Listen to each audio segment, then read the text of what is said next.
Hello everyone, welcome to the class. कैसे हैं आप सब लोग? यस, पढ़ाई अच्छे से चल रही है। अच्छे से पढ़ाई कीजिए बेटा, और अपने नोट्स बनाइए, रिवीजन कीजिए, ताकि आप जितनी भी मेहनत कर रहे हो ना उसका रिजल्ट आपको मिल सके। ठीक है। बिल्कुल भी थोड़ा सा भी लेजी मत होइए इस टाइम पे। ठीक है। ज़रूर अच्छे से पढ़ाई कीजिए कंसिस्टेंटली। यस। ग्रेट।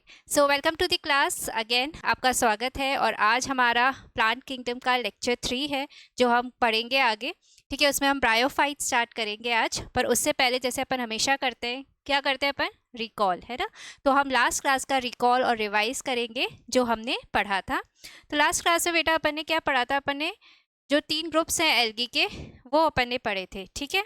तो उसमें अपन ने बेसिकली क्लोरोफाइसी, रोडोफाइसी और फियोफाइसी, इनके बारे में पढ़ा था। तो अपन वापस से एक बार उसको रिवाइज कर लेते हैं कि हमने क्या देखा था। ठीक है। तो हमने एक टेबल बनाई थी, आपको याद ही होगा। तो अपने पास है Chlorophyceae, that is green algae. फिर अपने पास है Phaeophyceae, that is brown algae, है ना। और अपने पास है Rhodophyceae, that is red algae. ठीक है। फिर अपन ने कुछ बेसिकली कैरेक्टर्स देखे थे उनके। तो फर्स्ट अपन ने देखा था वर्णक, है ना, क्योंकि वर्णक ही मेजर आधार है इनको डिवाइड करने का इनटू 3 डिफरेंट क्लासेस। तो क्लोरोफाइसी में वर्णक अपन ने देखा था। क्या होता है? जल्दी जल्दी बताते जाइए। अब आप, मैं यहाँ पे लिख रही हूँ, आप अपने कमेंट सेक्शन में लिखिए। ठीक है। यस। और फिर देखिए आपको कितना याद है पिछले सेक्शन का।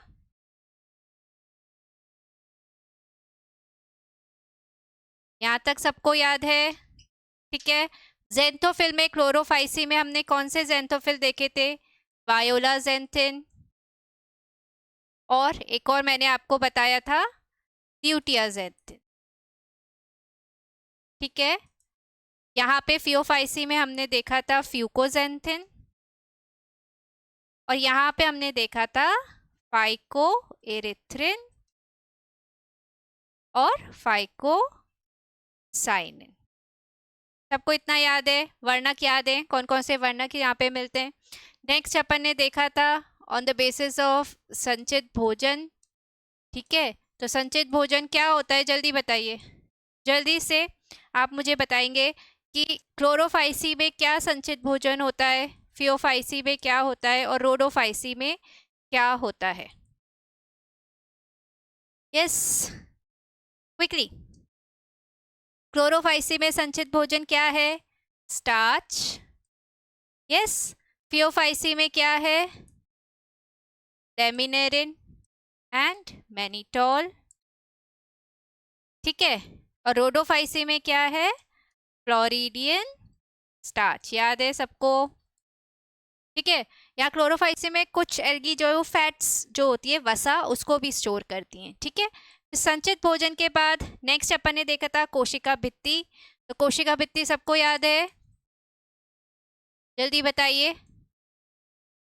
क्लोरोफाइसी की कोशिका भित्ति किसकी बनी हुई होती है? याद हो आपको? 2 लेयर्स में होती है। आउटर क्या होती है? पेक्टोस।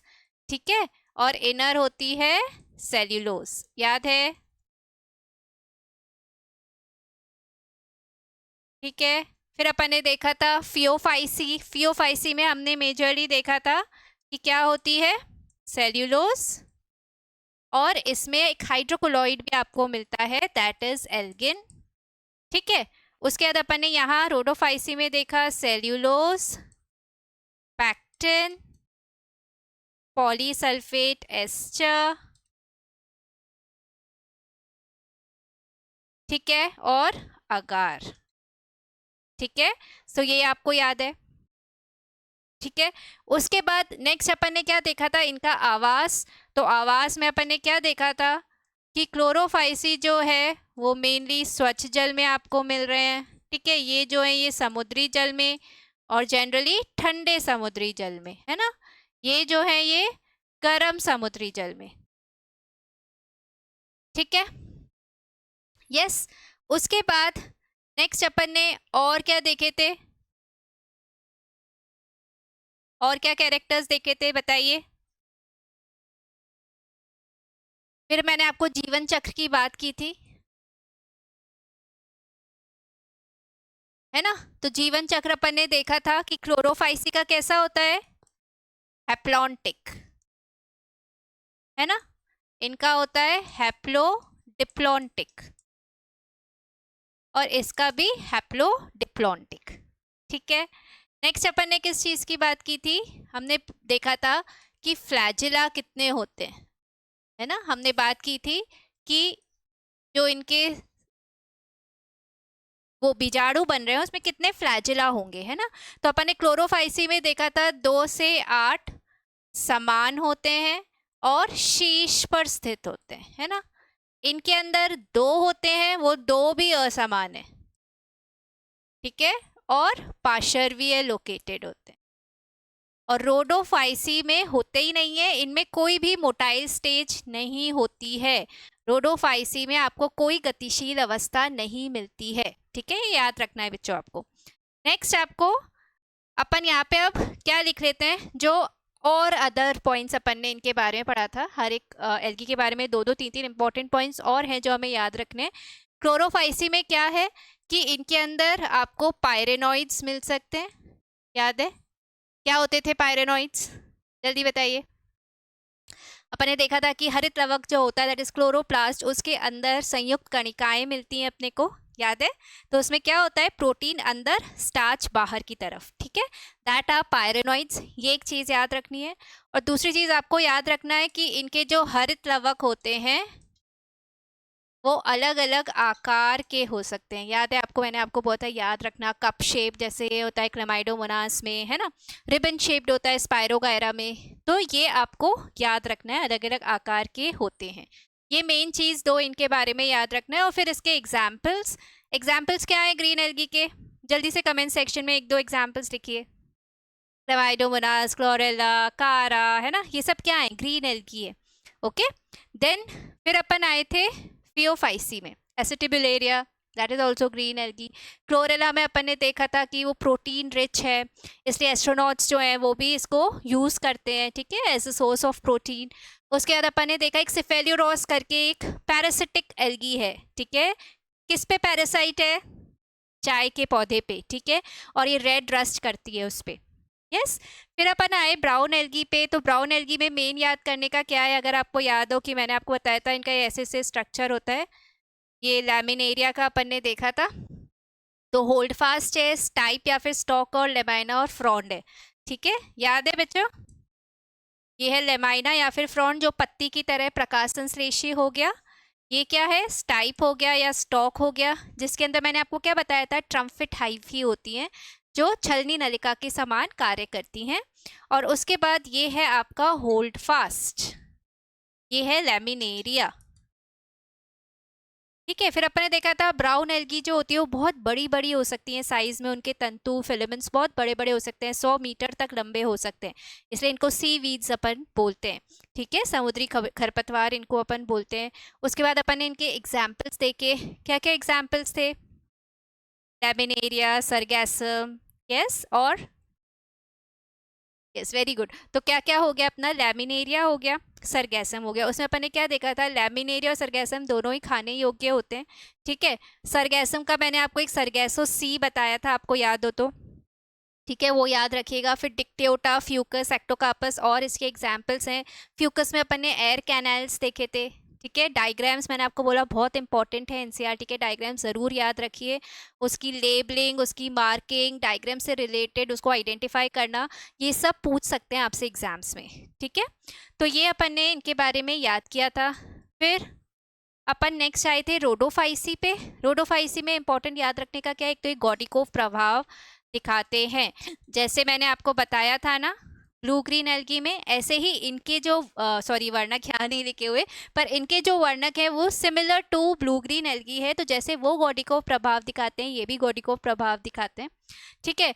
तो ये रेड एल्गी है, रेड एल्गी का एग्जाम्पल अपन ने देखा था जेलिडियम है, ग्रेसिलेरिया है, जो आपको अगार देता है। अगार कल्चर मीडियम बनाने में काम आता है, संवर्धन माध्यम जिसमें आप माइक्रोब्स को ग्रो कर सकते हो, ठीक है। और बाकी आइसक्रीम्स, जेलीज, ये सब करने बनाने में तो काम आता ही है, ठीक है। उसके अलावा अपन ने कॉन्ड्रस क्रिस्पिस देखा था, आयरिश मॉस, जिसको अपन क्या बनाने में यूज करते हैं, कैप्सूल का कोट, ठीक है। ये एक एग्जाम्पल है इसका, और एक पैरासिटिक भी है हार्वियला। यस, तो ये सब कुछ एग्जाम्पल्स हैं आपके रेड एल्गी के। Red algae oogamous sexual reproduction में oogammy दिखाती है, रेड एल्गी में सिर्फ oogammy पाई जाएगी, ये याद रखिएगा। और एक इनके जो बीजाणु होते हैं वो कौन सी शेप के होते हैं, ये भी मैंने आपको बताया था, पायरीफॉर्म, दैट इज नाशपति शेप के होंगे। ठीक है, तो यहाँ पे अपनी तीन बेसिकली जो क्लासेस हैं एल्गी की, उनके बारे में जो कुछ भी हमने पढ़ा और जो कुछ भी इम्पोर्टेंट है वो अपन ने वापस से रिवाइज किया है। अब हम आज के टॉपिक पे आएंगे, दैट इज ब्रायोफाइटा। ठीक है, अब ब्रायोफाइटा बेसिकली बच्चों पहले अपन जनरल कैरेक्टर्स पढ़ेंगे, तो इसमें लिवरवर्ट्स एंड मॉसेस को हम इंक्लूड करते हैं। इसमें एक और क्लास है, बेसिकली एक और ग्रुप है जिसको अपन एंथोसिरोटॉप्सिडा बोलते हैं, हॉर्नवर्ट्स, पर एनसीईआरटी में सिर्फ लिवरवर्ट्स और मॉसेस की बात की गई है, तो अपन उन्हीं के बारे में पढ़ेंगे। ठीक है, अब अपन बेसिकली स्टार्ट करेंगे जनरल कैरेक्टर से। तो ब्रायोफाइट्स जो हैं वो पहले स्थलीय पादप हैं, फर्स्ट प्लांट्स हैं जो लैंड पे आए और वहाँ ग्रो करना शुरू किया उन्होंने। ठीक है, इससे पहले जो हमें प्लांट्स मिल रहे थे, बेसिकली जो एल्गी थे, थैलोफाइट्स थे, वो मेनली जलीय थे, आपको जल में मिलते थे। ठीक है, पर ये प्रथम स्थलीय पादप है। अब अपन ये कैसे कह सकते हैं कि ये जलीय पादपों से ही इवॉल्व हुए हैं, ऐसे क्या कैरेक्टर्स इनमें मिलते हैं जिससे हमें पता चलता है कि ये जलीय पादपों से इवॉल्व हुए हैं।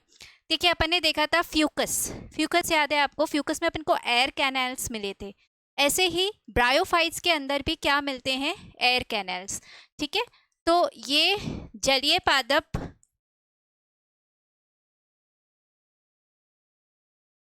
जलीय पादपों से ही ये इवॉल्व हुए हैं या डेवलप हुए हैं, ये हम कैसे बोल सकते हैं।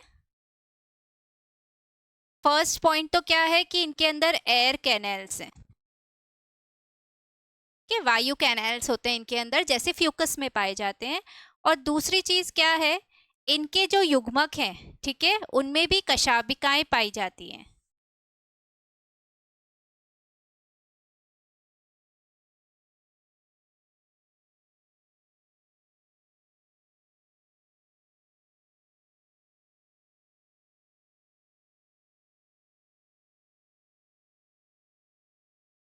वो भी गतिशील है।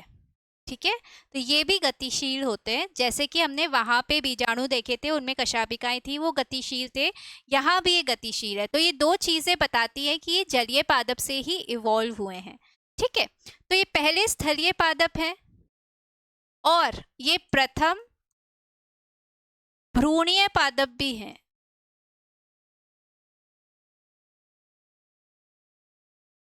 भ्रूणीय पादप मतलब फर्स्ट एम्ब्रियोफाइट्स हैं ये, आपको याद है ना, एम्ब्रियोफाइट्स किसने क्लासिफिकेशन ये दिया था, ओसवाल्ड टिप्पो ने, है ना।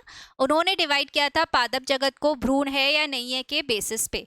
तो भ्रूण नहीं है तो वो थैलोफाइट्स में आ गए थे, भ्रूण अगर है, ठीक है, तो उसमें अपन ने देखा था कि उन्होंने उनको एम्ब्रियोफाइटा में रखा था। तो एम्ब्रियोफाइटा में आपके आ गए ब्रायोफाइट्स, साइडोफाइट्स, जिम्नोस्पर्म्स, एंजियोस्पर्म्स। तो ब्रायोफाइट्स जो है वो फर्स्ट एम्ब्रियोफाइटिक प्लांट्स हैं जिनमें एम्ब्रियो पाया गया।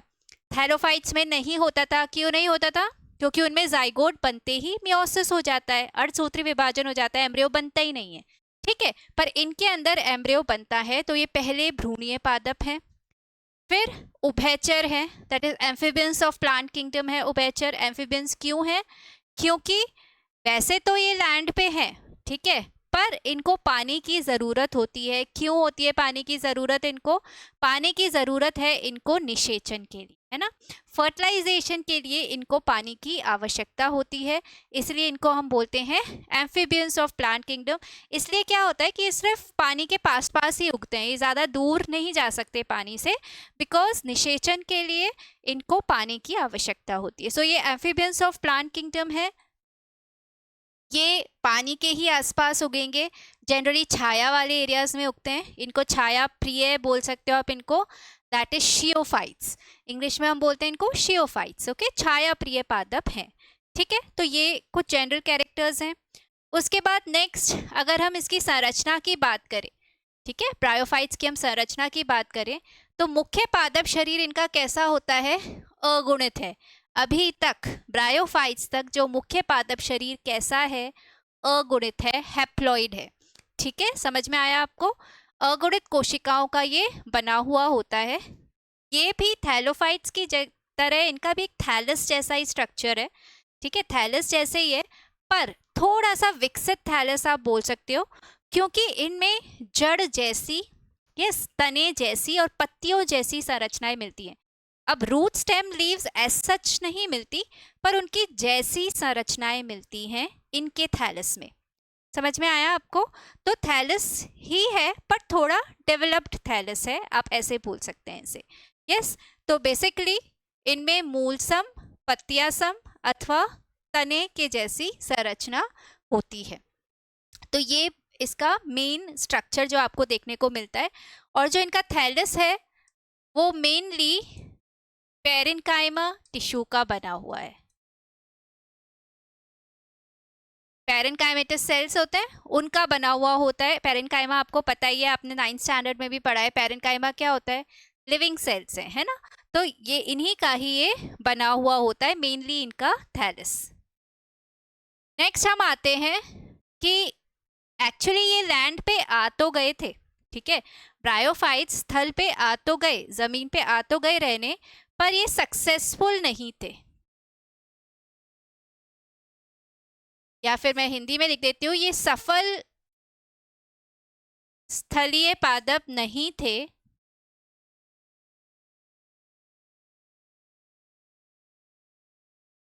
क्यों नहीं थे? क्यों नहीं थे ये सफल स्थलीय पादप? फर्स्ट रीजन, एक तो इनमें मूल तंत्र नहीं था, ठीक है, जड़ें नहीं थी। आपको पता है अगर सॉइल पे आपको रहना है तो आपकी जड़ों का अच्छी पकड़ होनी चाहिए सॉइल में, ताकि वो आपको होल्ड कर सके सॉइल के अंदर, है ना? पर इनके अंदर जो था, फर्स्ट थिंग इज इनमें मूल तंत्र नहीं था। तो उसके लिए क्या हुआ? राइजोइड्स डेवलप हुए, ठीक है, जड़ जैसी संरचनाएं डेवलप हुई थी। फिर सेकेंड थिंग क्या है? इनमें संवहन ऊतक दैट इज वेस्कुलर टिश्यू अनुपस्थित होता है, ठीक है, संवहन ऊतक इनके अंदर नहीं था। तो अब ट्रांसपोर्टेशन कैसे हो चीज़ों का? ठीक है, इसीलिए इनकी जो साइज थी वो बहुत छोटी थी। ये बहुत बड़े बड़े प्लांट्स नहीं होते हैं, छोटे छोटे प्लांट्स होते हैं। और मैंने जैसे आपको बताया ना, पेरेन्काइमा टिश्यू से बने हुए होते हैं, तो पेरेन्काइमा से थोड़ा थोड़ा थोड़ा थोड़ा ट्रांसपोर्ट हो जाता है चीज़ों का, संवहन हो जाता है चीज़ों का। इसीलिए इनका जो थैलस है वो मेनली पेरेन्काइमा टिश्यू का बना हुआ होता है, ठीक है, और ये साइज में भी छोटे होते हैं, ठीक है, छोटे पादप हैं ये। समझ में आया आपको? नेक्स्ट, निषेचन के लिए इनको जल की आवश्यकता होती है। अब ये एक थर्ड पॉइंट है जिसकी वजह से सक्सेसफुल लैंड प्लांट्स नहीं है। इनको पानी के आसपास ही रहना पड़ेगा, क्योंकि निषेचन के लिए इनको किसकी ज़रूरत है? पानी की, ठीक है। तो 3 मेन रीजंस कि ब्रायोफाइट्स जो हैं वो सक्सेसफुल प्लांट क्यों नहीं हो पाए। फर्स्ट रीज़न क्या है? यस, फर्स्ट रीज़न है मूल तंत्र नहीं था उनके पास। सेकेंड रीज़न है संवहन ऊतक नहीं है उनके पास। और थर्ड रीज़न है कि उनको फर्टिलाइजेशन के लिए, निषेचन के लिए वाटर की आवश्यकता है। I hope you get it, ठीक है। तो सफल स्थलीय पादप वो नहीं थे। नेक्स्ट, जब हम आते हैं इनके जनन पे, अब जनन पढ़ने से पहले बेटा हम लोग इनकी जीवन चक्र पढ़ेंगे, ठीक है। और जीवन चक्र में पहले मैं सबसे पहले आपको एक जनरल लाइफ साइकिल बताऊंगी, जो ब्रायोफाइट्स, चाइरोफाइट्स, जिम्नोस्पर्म्स, एंजियोस्पर्म्स सबके लिए लागू होती है, ठीक है। तो इन सब की जो लाइफ साइकिल है उसमें आपको 2 फेजेस देखने को मिलती हैं।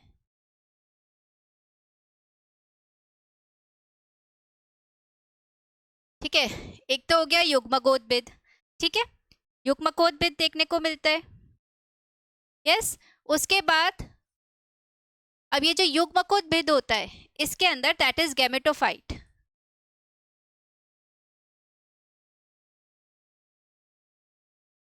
यस, युग्मकोद्भिद या गैमेटोफाइट में क्या बनता है बेटा?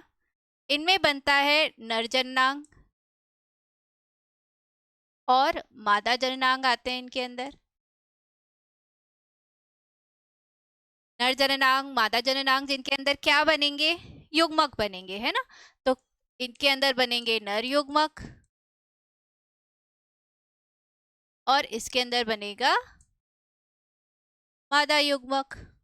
ठीक है, फिर क्या होगा, इनका निषेचन होगा। यस,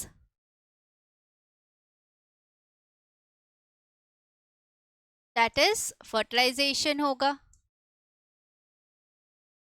क्या बनेगा, युग्मनज,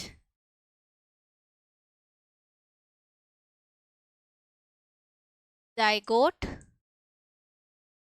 ठीक है, तो अपन ने क्या देखा, युग्मकोद्भिद है, उसमें नर जननांग मादा जननांग है, जिसमें नर युग्मक मादा युग्मक बन रहे हैं, निषेचन हो रहा है, युग्मनज बन रहा है। अब इस युग्मनज से क्या बनेगा, भ्रूण। ठीक है, भ्रूण में जब डेवलपमेंट होगा तो क्या बनेगा,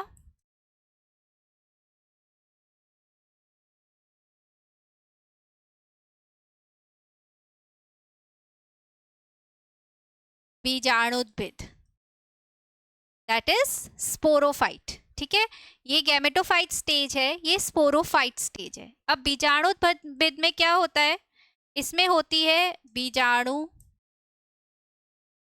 पात्र कोशिकाएं, that is spore mother cells. ठीक है, जिनके अंदर क्या होगा, मियोसिस होगा, अर्धसूत्री विभाजन होगा, और क्या बनेंगे, बीजाणु बनेंगे। ठीक है, और ये बीजाणु अंकुरित होके क्या बनाएंगे फिर, युग्मकोद्भिद।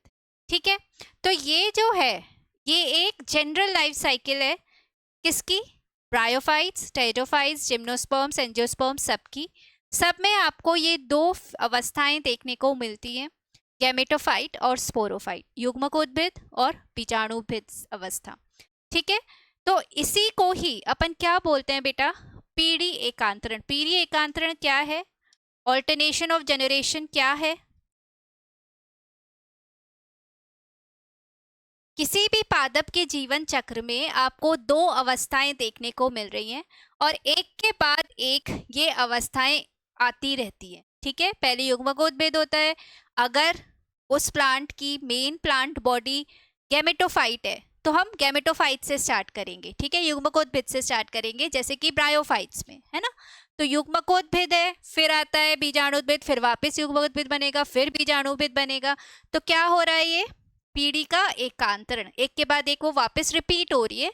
इसको अपन बोलते हैं ऑल्टरनेशन ऑफ जनरेशन। ठीक है, अगर किसी प्लांट में मेन प्लांट बॉडी स्पोरोफाइट है तो आप यहाँ से स्टार्ट करोगे, जैसे कि एंजियोस्पर्म्स में मेन प्लांट बॉडी क्या होती है, बीजाणुद्भिद, तो हम यहाँ से स्टार्ट करेंगे। तो पहले बीजाणुद्भिद, फिर क्या हुआ, युग्मकोद्भिद, फिर वापस बीजाणुद्भिद, फिर युग्मकोद्भिद, तो ऑल्टरनेशन ऑफ जनरेशन। ठीक है, तो एक पादप की जीवन चक्र में आपको ये दोनों अवस्थाएं देखने को मिलती हैं, इसको अपन पीढ़ी एकांतरण बोलते हैं। समझ में आया आपको, तो ये है एक जीवन चक्र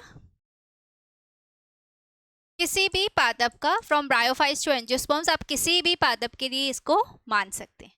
ठीक है, अब अपन अगर इनकी डेफिनेशन लिखना चाहें कि भाई युग्मकोद्भिद क्या होता है,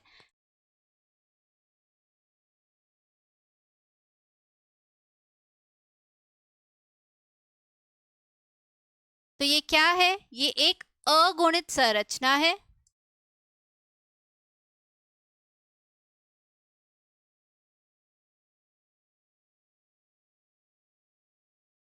अगुणित संरचना जिसमें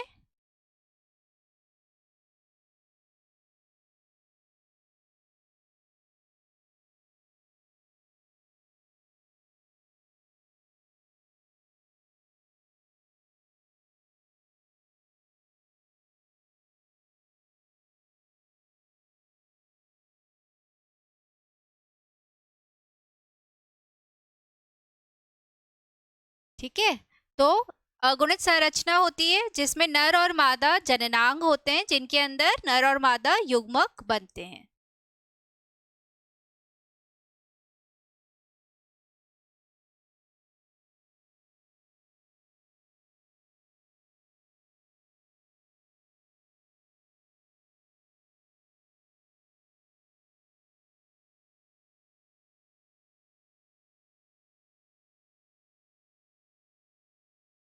समझ में आया आपको, ठीक है, ये हो गया युग्मकोद्भिद। ठीक है,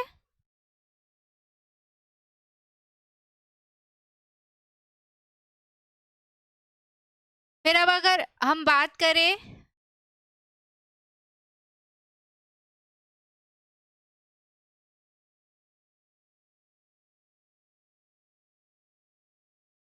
अब अपन बात करें बीजाणुभिद की। क्या होते हैं बीजाणुभिद, बताइए, ये कौन सी अवस्था है? ये द्विगुणित संरचना है ना?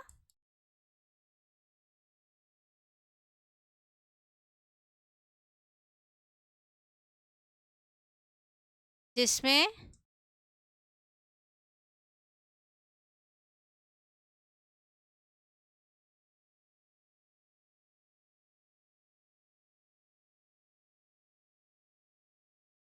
क्या होती है, बीजाणु मात्र कोशिकाएं होती हैं, और उनमें क्या होता है, उनमें अर्धसूत्री विभाजन होता है,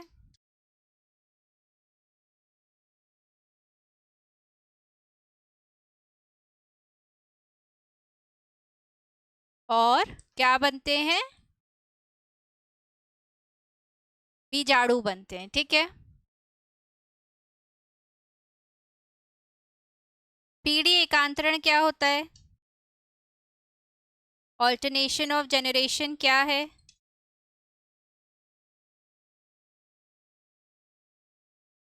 किसी भी पादप में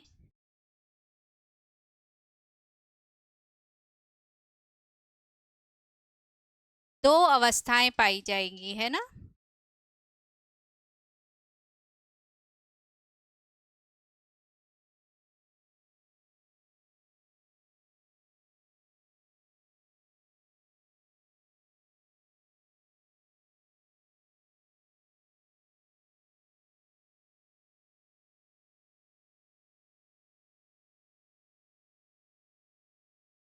आई थिंक मैं थोड़ी सी स्पेलिंग में गड़बड़ कर रही हूँ शायद। बीजाणुद्भिद, ठीक है। तो ये आपकी दो अवस्थाएं किसी भी पादप के जीवन चक्र में पाई जाती हैं।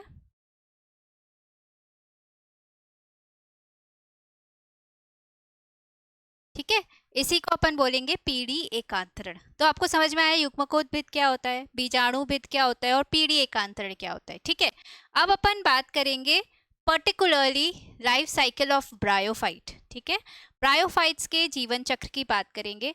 तो जैसे मैंने आपको बताया, ब्रायोफाइट्स की मेन प्लांट बॉडी क्या है बेटा? बीजाणुभिद? यस? नहीं, युग्मकोद्भिद, गैमेटोफाइट, ये इसकी मेन प्लांट बॉडी है। अपन ने देखा ये हैप्लॉइड होता है इसका मेन प्लांट बॉडी। ठीक है, तो युग्मकोद्भिद जो है, इससे हम स्टार्ट करेंगे इसका जीवन चक्र। ठीक है, अब युग्मकोद्भिद में अपन ने क्या देखा, क्या होता है उसके अंदर? नर जननांग और मादा जननांग। तो इनके अंदर क्या होगा?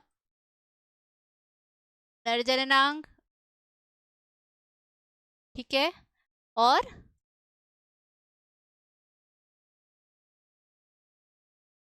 मादा जननांग। अब इनके जननांग कैसे होते हैं? इनके जननांग बहुकोशिकीय होते हैं और जैकेटेड होते हैं। अपन ने क्या देखा था, थैलोफाइट्स में कैसे थे? एक कोशिकीय और नॉन जैकेटेड थे। कारा उसका एक्सेप्शन था, याद है आपको? यहाँ पे क्या होते हैं, ये बहुकोशिकीय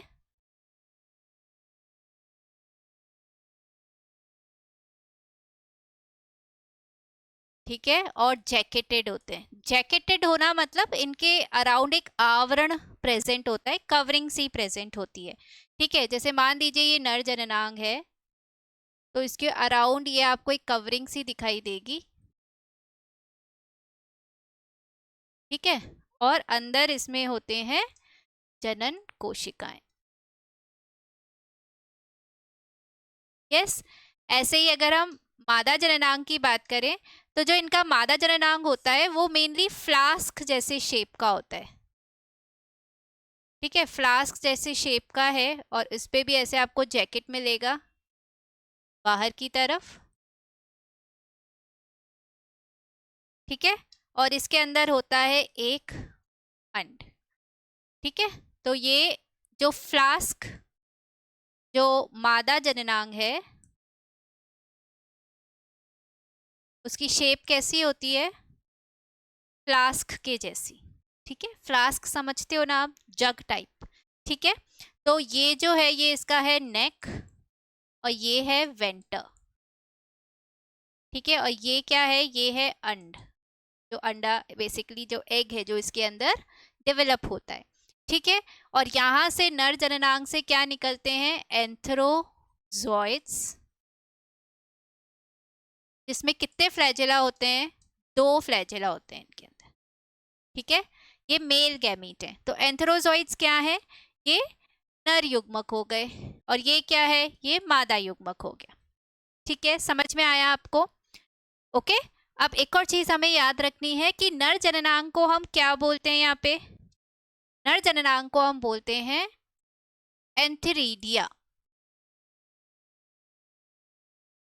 ठीक है, या फिर पुंधानी। यस। और ये जो मादा जननांग है इसको अपन क्या बोलेंगे? इनको हम बोलेंगे आर्चिगोनिया। ठीक है, या फिर आप इसको बोलोगे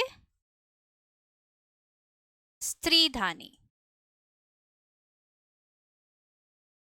अब अगर आपको याद हो बेटा, तो थैलोफाइट्स में अपन ने बोला था पूंधानी और अंडधानी, ओगोनियम, अंडधानी। पर यहाँ पे हम बोलते हैं स्त्रीधानी, दैट इज आर्चिगोनिया। और इसके बाद ब्रायोफाइट्स के बाद टेरिडोफाइट्स और ये जिम्नोस्पर्म सब में आप क्या बोलोगे? आर्चिगोनिया। आप ओगोनियम वर्ड यूज नहीं करेंगे। अब ओगोनियम हमने सिर्फ थैलोफाइट्स में अंडधानी यूज किया था। अब यहाँ पे क्या है? ये स्त्रीधानी, दैट इज आर्चिगोनिया। ठीक है, तो एंथेरिडिया और आर्चिगोनिया। एंथेरिडिया में क्या प्रोड्यूस हुए? एंथ्रोजॉइड्स प्रोड्यूस हुए, जिसमें 2 फ्लैजिला है। और इसके अंदर जो बेसिकली आर्चिगोनिया है, इसके अंदर क्या प्रोड्यूस हुआ? एक एग प्रोड्यूस हुआ। ठीक है, अब क्या होगा? इन दोनों में, इन दोनों का क्या होगा? निषेचन होगा, फर्टिलाइजेशन होगा, है ना? अब जो निषेचन और फर्टिलाइजेशन जो है वो किस तरीके का होता है? यहाँ पे यहाँ पाई जाती है oogamie। ठीक है, और एक और वर्ड है ज़ोइडोगैमी। ज़ोइडोगैमी क्या होता है? देखिए, ज़ोइडोगैमी होता है जब नर युग्मक जो है उसका स्थानांतरण किसकी हेल्प से हो रहा है? जल की हेल्प से हो रहा है, वाटर की हेल्प से हो रहा है। जब नर युग्मक मादा युग्मक के पास जल में तैर के पहुंचता है, ठीक है, उसको अपन बोलते हैं ज़ोइडोगैमी। एक आपने पढ़ा है जैसे एंजियोस्पर्म्स में क्या होता है? एंजियोस्पर्म्स में अपन ने देखा है कि यहाँ पे जब पॉलन ग्रेन्स आते हैं तो पॉलन ट्यूब का फॉर्मेशन होता है ना? तो वो ट्यूब के थ्रू जो नर युग्मक है वो मादा युग्मक के पास पहुंचता है। तो जब ट्यूब के थ्रू पहुंचता है तो इसको क्या बोलते हैं अपन बेटा? इसको अपन बोलते हैं साइफोनोगैमी।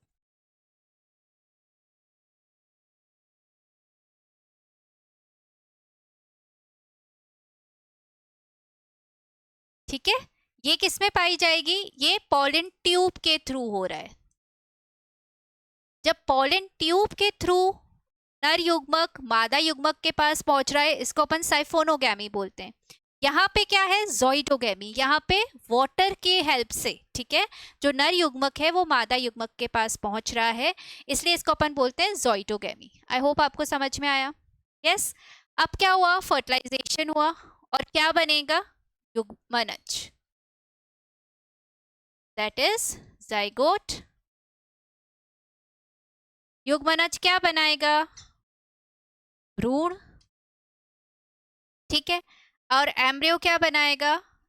एम्ब्रियो आपका बनाएगा बीजाणुद्भिद। ठीक है, अब ये हमारा बन गया स्पोरोफाइट। अब स्पोरोफाइट में जैसे मैंने आपको बताया था क्या प्रोड्यूस होंगे?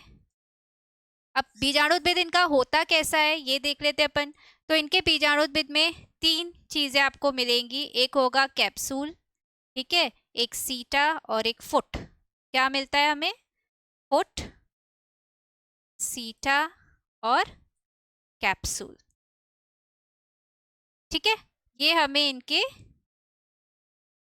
बीजाणुभिद में देखने को मिलेगा। और ये जो कैप्सूल होता है उसके अंदर होती है बीजाणु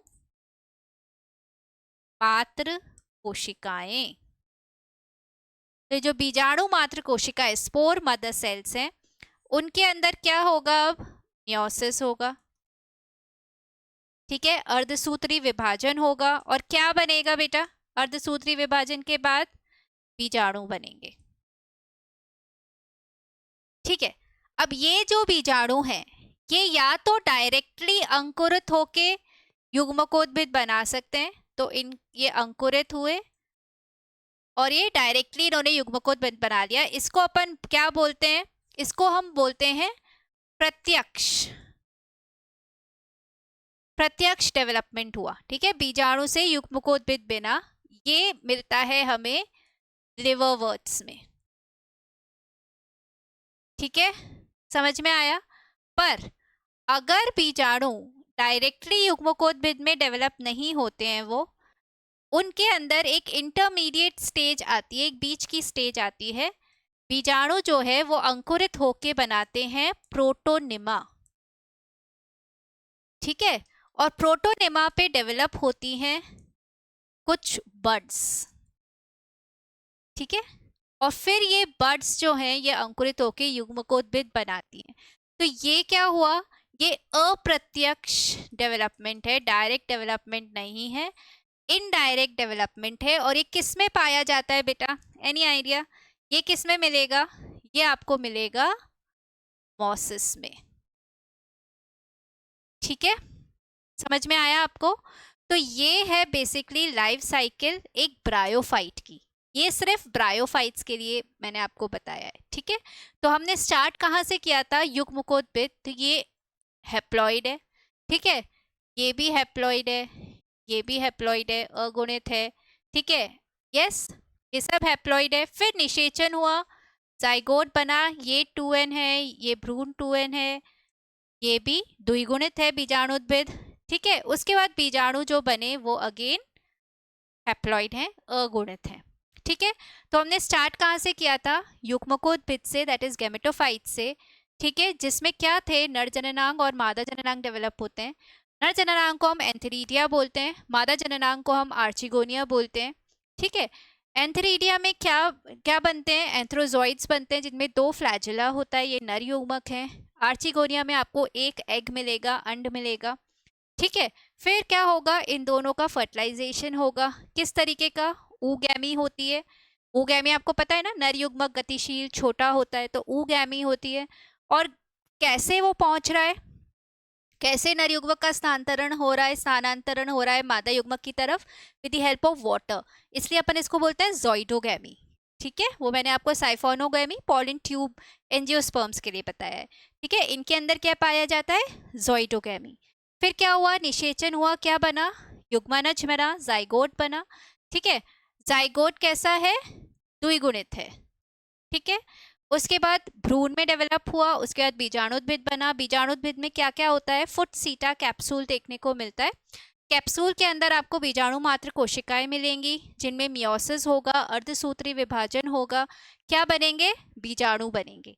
अब ये जो बीजाणु है वो 2 तरीके से डेवलप कर सकते हैं गैमेटोफाइट में या युग्मकोद्भिद में। या तो प्रत्यक्ष डेवलपमेंट हो सकता है, डायरेक्ट डेवलपमेंट, या फिर इनडायरेक्ट डेवलपमेंट। डायरेक्ट डेवलपमेंट में क्या होता है कि जो बीजाणु है वो जर्मिनेट हुए, अंकुरित हुए, और उन्होंने क्या बना दिया? युग्मकोद्भिद, जो हमें लिवरवर्ट्स में देखने को मिलता है, ठीक है। और इनडायरेक्ट क्या होता है? जो बेसिकली बीजाणु है वो अंकुरित होकर प्रोटोनिमा बनाता है। अगेन एक संरचना है जिसको प्रोटोनिमा बोलते हैं, वो बनाता है। प्रोटोनिमा पे फिर लिटरली बड्स डेवलप होती है, कलिकाएं डेवलप होती हैं, और फिर वो जर्मिनेट करके ये बनाती हैं युग्मकोद्भिद, ठीक है। तो 2 तरीके का डेवलपमेंट आपको देखने को मिल सकता है। So this is basically the life cycle, या फिर आप बोल सकते हो जीवन चक्र ऑफ अ ब्रायोफाइट, ठीक है बेटा। नेक्स्ट अपन इसके बारे में पढ़ लेते हैं थोड़ा सा।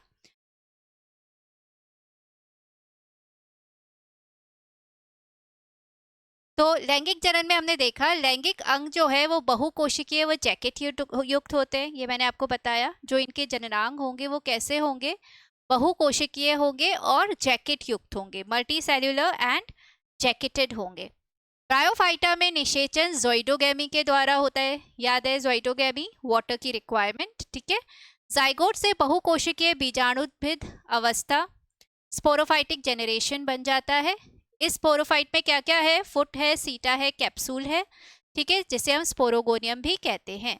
बीजाणुद्भिद जो है स्पोरोफाइट में उपस्थित कुछ कोशिकाएं जो है वो स्पोर मदर सेल्स की तरह कार्य करके फिर उनमें अर्धसूत्री विभाजन होता है और बीजाणु बनते हैं, जैसे मैंने आपको बताया, ठीक है। ये जस्ट यहाँ पे रिटन है, ओके। नेक्स्ट, इन बीजाणुओं का जो अंकुरण है, जो बीजाणु बने, बीजाणु मात्र कोशिकाओं में मियोसिस के बाद जो बीजाणु बने उनका जो डेवलपमेंट है, ठीक है, उनका अंकुरण डायरेक्ट हो सकता है या इनडायरेक्ट हो सकता है। लिवरवर्ट्स में स्पोर्स का प्रत्यक्ष अंकुरण होता है, ठीक है, लेकिन मॉसिस में क्या होता है, जैसे मैंने आपको बताया, स्पोर्स का अंकुरण अप्रत्यक्ष, दैट इज इनडायरेक्ट होता है, ठीक है। इसी अप्रत्यक्ष अंकुरण के कारण मास जो है वो यूथीचारी, दैट इज ग्रिगेरियस स्वभाव वाली होती है, मतलब ये झुंड में पाई जाती है, ठीक है। क्योंकि क्या होता है, एक प्रोटोनेमा पे बहुत सारी बड्स होती हैं और वो अंकुरित होके बहुत सारे गैमेटोफाइट्स बनाती है, तो ये झुंड में आपको मिलता है, ग्रिगेरियस होता है, ठीक है। ब्रायोफाइटा में लैंगिक जनन कैसा है, ऊगैमस प्रकार का होता है, और इनका जीवन चक्र कैसा हो गया बेटा, हैप्लोडिप्लॉन्टिक, क्योंकि दोनों फेजेस आपको देखने को मिल रही हैं, स्पोरोफाइट भी और गैमेटोफाइट भी, और दोनों आप बोल सकते हो दोनों में से गैमेटोफाइट का थोड़ा सा ज़्यादा टाइम वो रहता है इसके जीवन चक्र में, तो ये हैप्लोडिप्लॉन्टिक टाइप का इनका जीवन चक्र है। ब्रायोफाइटा में जो बीजाणुद्भिद है गैमेटोफाइट पर आश्रित होता है, अर्थात परजीवी होता है, दैट इज इम्पोर्टेंट, ठीक है, ये इम्पोर्टेंट है।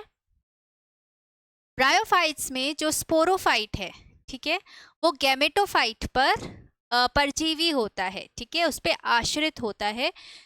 स्पोरोफाइट क्या था, बीजाणुद्भिद, और गैमेटोफाइट क्या था, युग्मकोद्भिद। तो जो बीजाणुद्भिद है वो युग्मकोद्भिद पे परजीवी है। अब ये कितना परजीवी है ये डिपेंड करता है, जैसे लिवरवर्ट्स जो हैं, लिवरवर्ट्स के अंदर बेसिकली ये जो बीजाणुद्भिद है ये कंप्लीटली डिपेंडेंट होता है,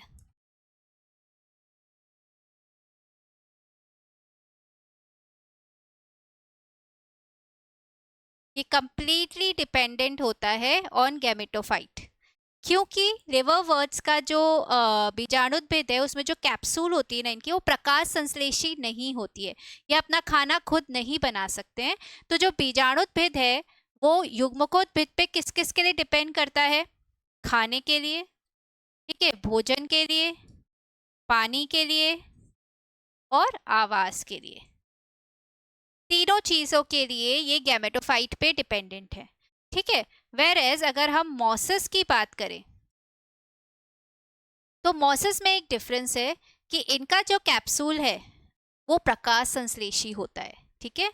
जो इनका बीजाणुद्भिद बनता है तो उसमें जो फुट सीटा कैप्सूल अपन ने देखा था ना, तो जो कैप्सूल होता है वो प्रकाश संश्लेषी होता है, इसलिए ये जो हैं ये इनकम्प्लीटली डिपेंडेंट हैं, कंप्लीट डिपेंडेंसी नहीं है, या आप बोल सकते हो इनकम्प्लीटली या फिर पार्शियली डिपेंडेंट है,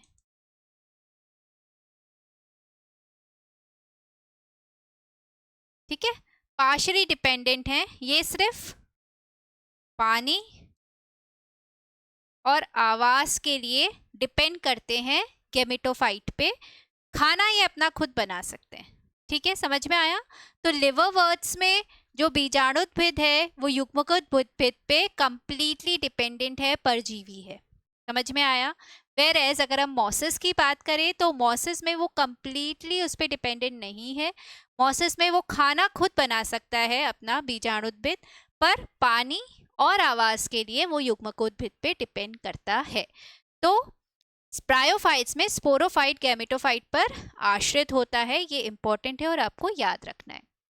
अब ब्रायोफाइट्स को 3 वर्गों में बांटा गया है बेटा, जैसे मैंने आपको बताया था। यस, एक होते हैं हमारे हिपैटिक ऑप्सिडा, ठीक है, एक एंथ्रोसेरोटॉप्सिडा और एक ब्रायोप्सिडा, बट आपके एनसीईआरटी में सिर्फ दो ही की बात की गई है, हेपेटिक ऑप्सिडा की और ब्रायोप्सिडा की, तो आपको वो ही याद रखने हैं। एंथ्रोसेरोटॉप्सिडा को हम याद नहीं रखेंगे, ठीक है। तो हेपैटी, देखो हैपा वर्ड जो है वो यूज होता है लिवर के लिए, ठीक है। तो ये यूज है, जैसे आपने हेपेटाइटिस सुना है ना बेटा, हेपेटाइटिस क्या है, लिवर का इन्फ्लेमेशन, लिवर की बीमारी है ना, तो HEPA word is always for liver. तो ये जो है इनमें आते हैं आपके लिवर वर्ड्स, हेपेटिक ऑप्सिडा में अपने आते हैं लिवर वर्ड्स। एंथोसिरोटॉप्सिडा में जो होती है इनकी संरचना सींग जैसी संरचना होती है, हॉर्न लाइक, तो इसलिए इनके आते हैं हॉर्न वर्ड्स, ठीक है। और ब्रायोप्सिडा या मस्काई में जो अपन बात करते हैं वो हम बात करते हैं मॉसिस की, ठीक है। पर अभी जैसे कि मैं आपको बता रही हूँ हम पढ़ने वाले हैं सिर्फ ये दो, ओके। नेक्स्ट, अब हेपेटिक ऑप्सिडा या लिवर वर्ड्स की हम बात करते हैं जल्दी से। हम आज एक ही पढ़ेंगे, नेक्स्ट वाला जो है ब्रायोप्सिडा हम नेक्स्ट सेशन में पढ़ेंगे। हेपेटिक ऑप्सिडा जो है जिसमें जैसे मैंने आपको बताया लिवर वर्ड्स आते हैं, इनका जो थैलस होता है वो यकृत दैट इज लिवर के आकार का होता है, चपटा होता है, दैट्स वाई इनका नाम लिवर वर्ड्स दिया गया क्योंकि वो यकृत के आकार का होता है, ठीक है, चपटा होता है। और पृष्ठाधार थैलस होता है, डॉसी वेंट्रल होता है, ठीक है। तो इनकी जो डॉर्सल मतलब जो थैलस है उसमें डॉर्सल सरफेस और वेंट्रल, डॉर्सल मतलब ऊपर वाली, वेंट्रल मतलब नीचे वाली, दो अलग अलग सरफेस आपको देखने को मिलेंगी। डॉर्सल सरफेस पे आपको क्या मिलते हैं, स्केल्स मिलते हैं, ठीक है, स्केल्स होते हैं। स्केल समझते हो आप, आपने अदरक देखी हो तो उस पर पतली सी, कई बार अपने को पत्ती नुमा संरचनाएं देखने को मिलती है, ट्रांसपेरेंट सी होती हैं, ठीक है। तो ये जो नोड्स से ये जो संरचनाएं निकलती है इसको हम स्केल्स बोलते हैं, ठीक है। तो इनके जो डॉर्सल सरफेस है उस पर आपको स्केल्स देखने को मिलते हैं, और जो इनकी वेंट्रल सरफेस होती है नीचे वाली सरफेस उस पे होते हैं राइजोइड्स। इनके अंदर जो राइजोइड्स होते हैं वो कैसे होते हैं, राइजोइड्स इनके अंदर होते हैं एक कोशिकीय और अशाखित होते हैं, अनब्रांच्ड होते हैं, ठीक है। एक कोशिकीय अशाखित होते हैं। अगर हम मॉसिस की बात करेंगे तो मॉसिस में वो बहुकोशिकीय होते हैं, ठीक है। पर इनके अंदर ये होते हैं एक कोशिकीय राइजोइड्स। तो इस समूह के पादपकाय जो होते हैं ये पृष्ठाधारी दैट इज डॉसी वेंट्रल थैलासाब होते हैं, ठीक है। डॉसी वेंट्रल, डॉर्सल सरफेस की अलग संरचना, वेंट्रल सरफेस की अलग संरचना, डॉर्सल सरफेस पे स्केल्स, वेंट्रल सरफेस पे आपको मिलेंगे राइजोइड्स, ठीक है। तथा ये अधः स्तर से दैट इज सबस्ट्रेटम से बिल्कुल चिपके रहते हैं, थैलस पर आपको राइजोइड्स व स्केल्स पाए जाते हैं, ठीक है। अब कुछ इनके एक इनका एग्जाम्पल है पोरेला, ठीक है, उसके थैलस पर आपको तने जैसी संरचना देखने को मिलती है, और उसके तने जैसी संरचना के दोनों तरफ दो कतारों में आपको पत्ती नुमा जैसी संरचना देखने को मिलती है, पत्तियों जैसी संरचना, ये एक्चुअली पोरेला है, ठीक है। ये जो डायग्राम है ये पोरेला का ही है, ये जस्ट मैंने आपको देखने के लिए यहाँ पे लगाया है। तो इसे पत्ती नुमा संरचना आपको, ये मान लीजिए ऐसे ना तना जैसा है और पत्ती नुमा संरचना इसकी दोनों तरफ दो कतारों में अरेंज्ड रहती है, विन्यासित रहती है। ये भी एक एग्जाम्पल है किसका, आपके लिवर वर्ड्स का, ठीक है, पोरेला, ओके। तो ये इनकी संरचना है मेनली। तो थैलस कैसा है, यकृत शेप का होता है, चपटा होता है, डॉसी वेंट्रल है, बिल्कुल चिपका रहता है, ठीक है।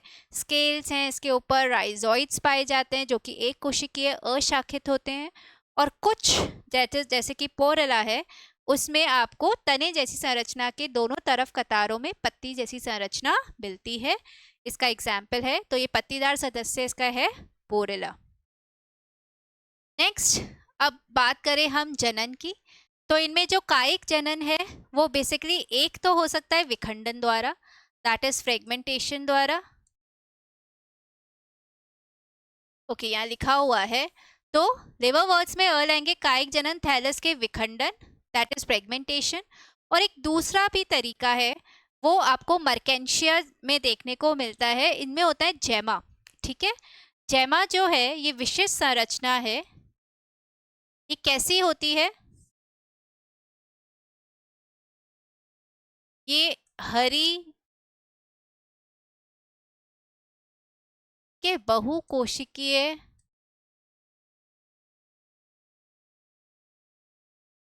एसेक्सुअल अलैंगिक कलिकाएं होती हैं, है ना, बड्स टाइप होती हैं। ठीक है, तो जैमा क्या होती है? ये हरी बहुकोशिकीय अलैंगिक कलिकाएं होती हैं जो किसमें पाई जाती हैं? ये इस तरीके के कप्स में पाई जाती हैं। दिख रहा है आपको एक कप जैसा स्ट्रक्चर?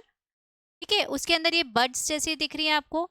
तो ये जो है, ये तो हो गए जैमा। ओके, और ये जो है, ये हो गया उसका जैमा कप। ठीक है, तो ये जो है बेसिकली, तो ये किस में डेवलप होती हैं? एक जैमा कप में डेवलप होती हैं। तो ये हरी बहुकोशिकीय अलैंगिक कलिकाएं हैं जिसको अपन बोल रहे हैं जैमा।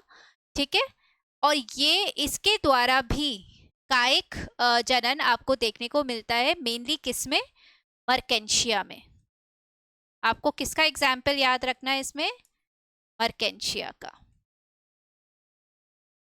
ठीक है, तो उनके थैलस पर आपको ऐसी संरचनाएं मिलेंगी जिसको अपन जैमा कप बोल रहे हैं, जिसके अंदर आपको ऐसी कलिकाएं बड्स मिलेंगी जिसको अपन जैमा बोल रहे हैं। ठीक है, ये क्या होता है? ये अपने पैतृक, जो इनका बेसिकली पेरेंट प्लांट है, पैतृक पादप है, उससे ये पूरा का पूरा कप जो है वो डिटैच हो जाता है, अलग हो जाता है, और फिर वो नए थैलस में ग्रो कर सकता है।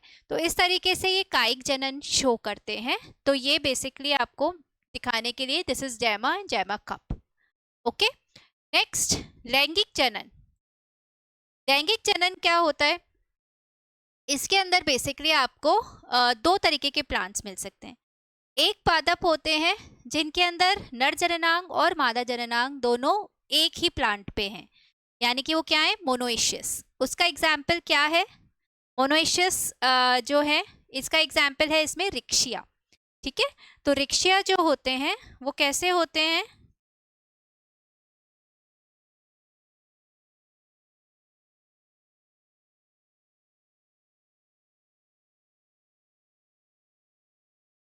द्विलिंगी अपन बोलेंगे। ठीक है, इसमें दोनों जो नर जननांग है, मादा जननांग है, दोनों आपको एक ही थैलस पे मिलेगा। ठीक है, इसका एग्जाम्पल है आपका रिक्शिया। ठीक है, वेरएज किसी किसी में क्या होता है कि नर जननांग और मादा जननांग अलग अलग थैलस पे होते हैं। ठीक है, दैट इज, ऐसे प्लांट्स को अपन क्या बोलेंगे? डायोएशियस। ठीक है,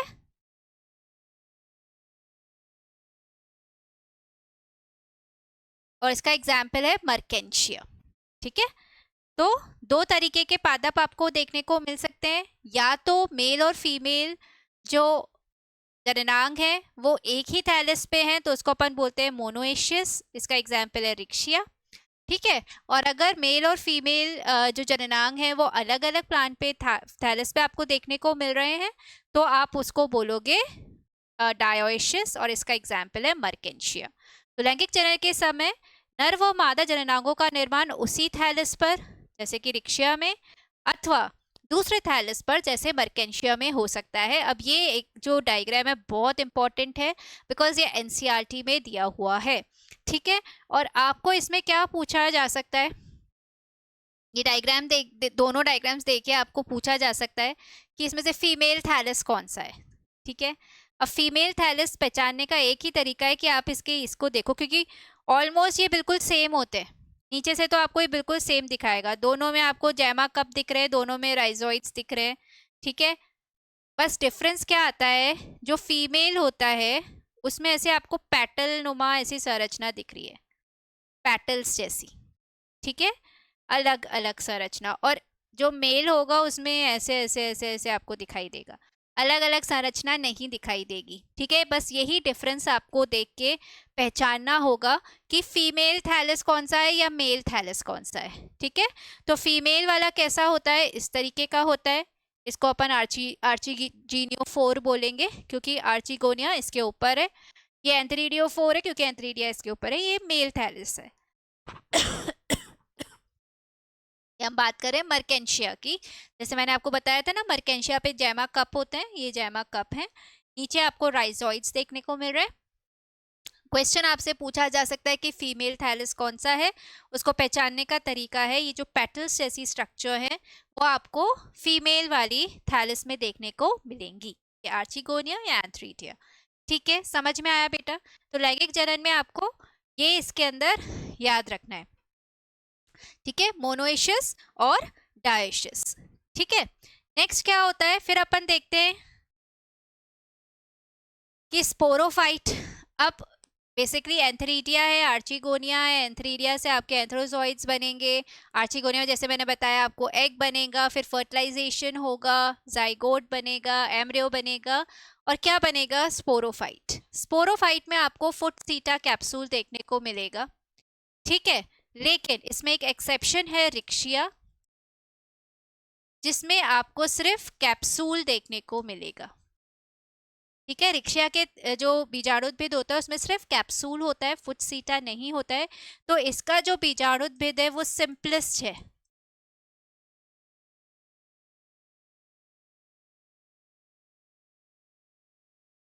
सिंपलेस्ट स्पोरोफाइट जो है बेसिकली इन ब्रायोफाइट्स, ठीक है, बेसिकली इन लिवरवर्ट्स, सॉरी। तो सिंपलेस्ट स्पोरोफाइट जो लिवरवर्ट्स में है वो किसका है, वो रिक्शिया का है, क्योंकि उसमें सिर्फ कैप्सूल है। बाकी में आपको फुट सीटा कैप्सूल तीनों देखने को मिलेंगे।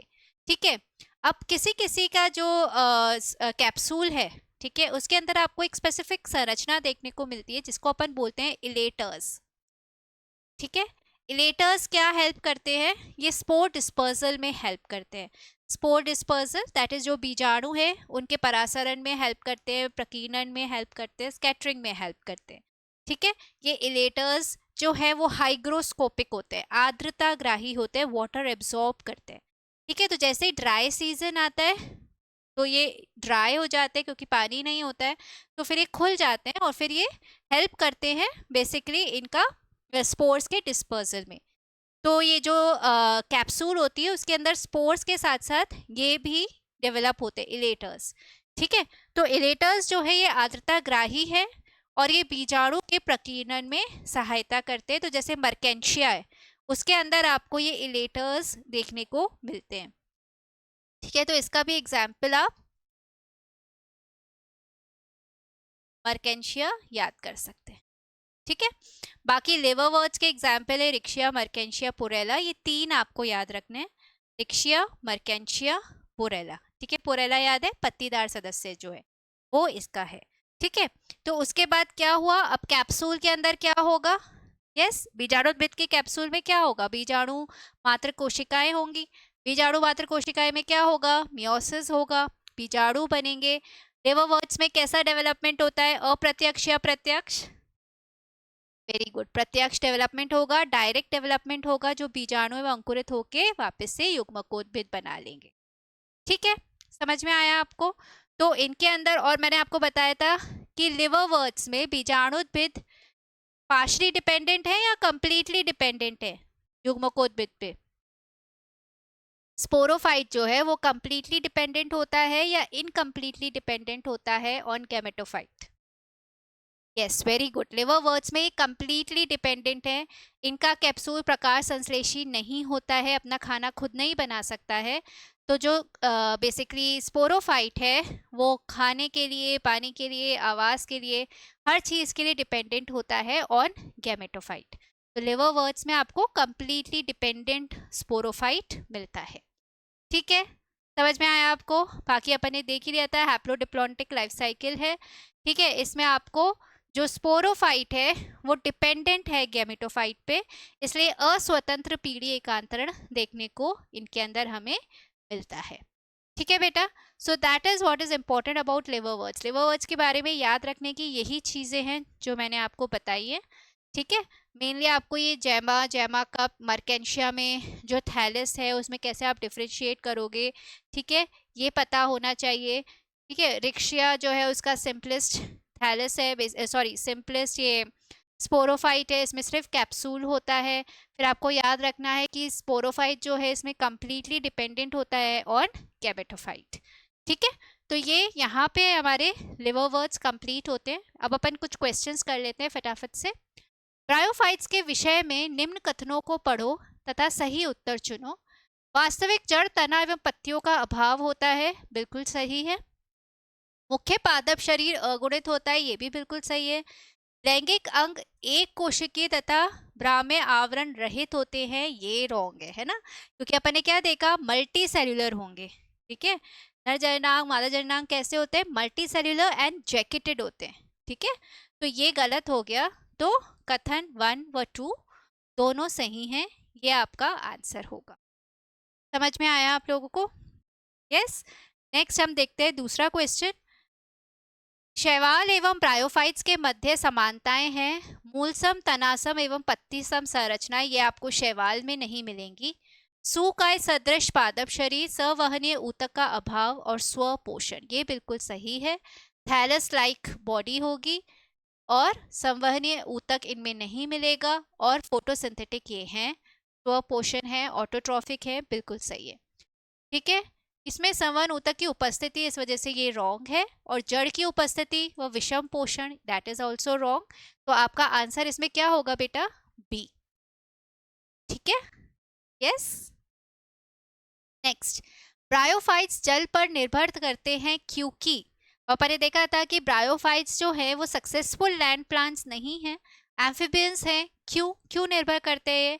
निषेचन के लिए जल आवश्यक होता है क्योंकि उनकी प्रकृति समबीजाणु वाली होती है, होमोस्पोरस होते हैं, इस वजह से नहीं, that is not the reason, तो ये रॉन्ग है। जल उनके कायिक प्रजनन के लिए आवश्यक है, कायिक प्रजनन के लिए जरूरत नहीं है।